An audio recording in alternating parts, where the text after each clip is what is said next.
para la presentación del libro Ganar o Morir, lecciones de política en Juego de Tronos. Bueno, lo primero, agradecer a La Libre de Barrio, como siempre, el prestar este espacio para la crítica, para el debate, este espacio sociocultural creado para el encuentro de todas y de todos aquí en Leganés, que más que nunca se hace necesario, sobre todo, bueno, la colaboración para que este proyecto salga adelante. Como poco a poco va siendo más sostenible, vamos a desearle mucha salud para que siga muchos años en este municipio. Bueno, hoy tengo el gusto de compartir esta mesa con tres grandes, en este momento políticamente hablando. Tengo a mi izquierda a Tania Sánchez, a mi derecha a Sara Porras y más a mi izquierda a Pablo Gaona. Y bueno, esta tarde vamos a enmarcar un poco, yo creo que Juego de Tronos es un poco la excusa para hablar de la realidad política, para situarnos un poco en la realidad política que en este momento estamos viviendo, es decir, hacer un poco de la ficción, intentar aproximar la realidad política que muchas veces supera la ficción, según estamos viendo últimamente en el panorama político. A mí me gustaría lanzar varias cuestiones que sé que van a hablar las personas que van a intervenir, sobre todo enmarcarlo en varias cosas, sobre todo los partidos políticos y en cómo se enmarcan los roles femeninos o los roles de la mujer en torno a la política.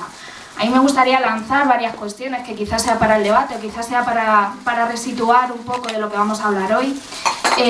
Y es cómo los partidos políticos, dentro de los que ostentan cuotas de poder y demás, entendiendo el cambio sociopolítico, están preparados para este cambio político que la sociedad está reclamando. Sus estructuras son capaces de hacer frente a este cambio político. Y la pregunta que quizá más en cuestión está en estos momentos, ¿va a cambiar el bipartidismo? Y en este sentido los movimientos sociales, en este momento de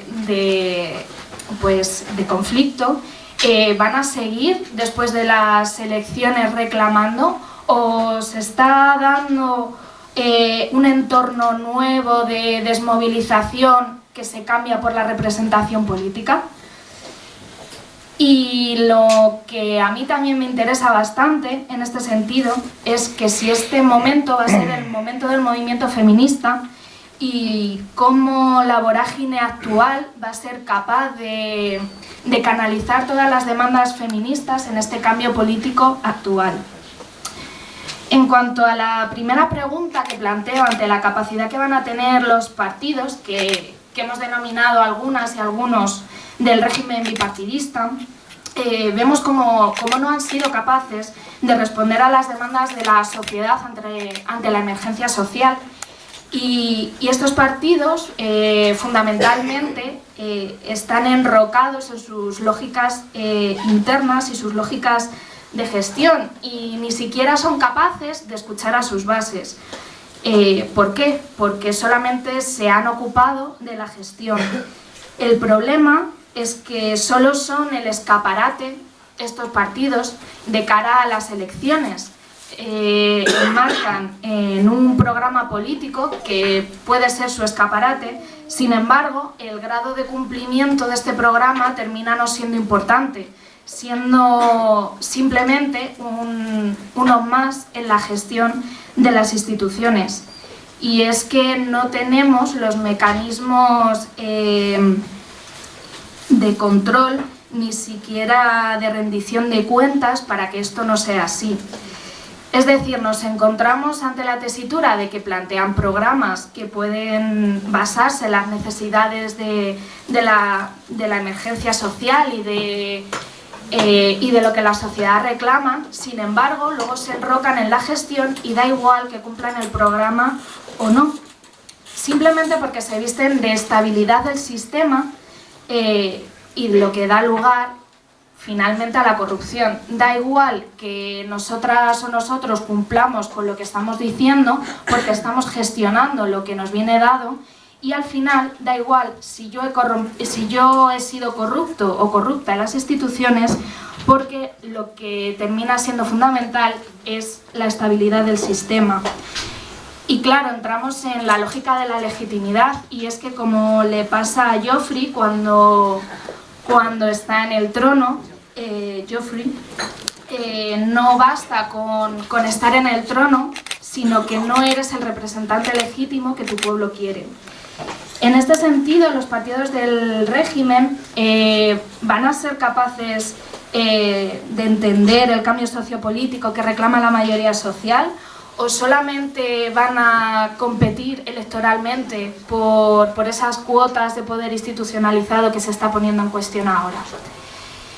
En este sentido, se tergiversa constantemente el término de legalidad, lo que es legal y lo que no lo es, con el término de legitimidad.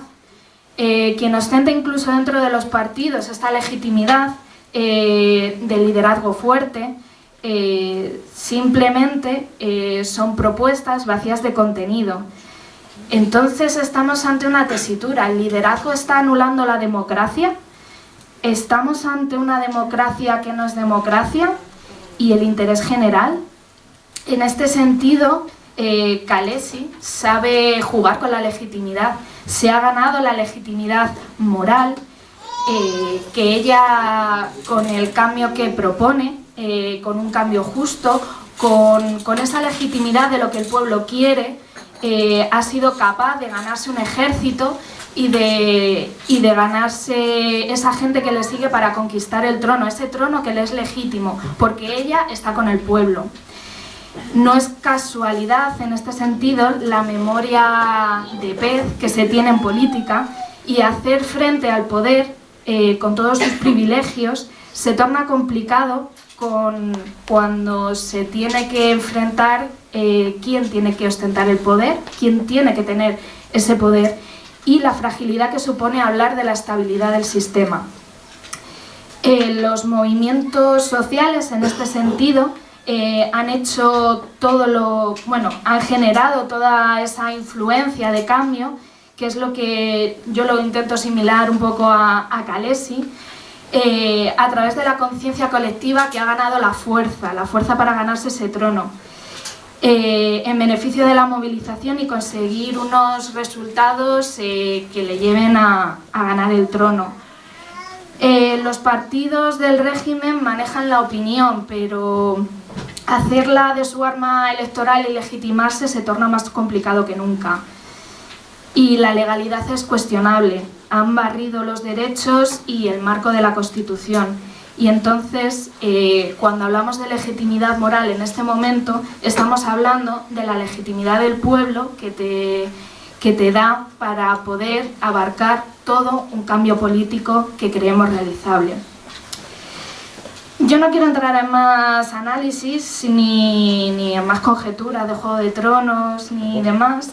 Sí que me gustaría hacer esta introducción para aterrizar un poco en lo que es el juego de los partidos, el juego de los sillones, para aterrizarlo más en nuestra realidad, y la subversión feminista que puede suponer este cambio político, que muchas así lo determinamos, que podría ser y tan necesario es. Y bueno, es que la legitimidad moral que tenemos aquellas personas que pensamos que este cambio es posible y necesario, se puede tornar en realidad y posible. Bueno, voy a pasar el turno a Tania, que hablará sobre la política partidaria, analizando la competencia interna de los partidos, y bueno, creo que de eso sabe un poco.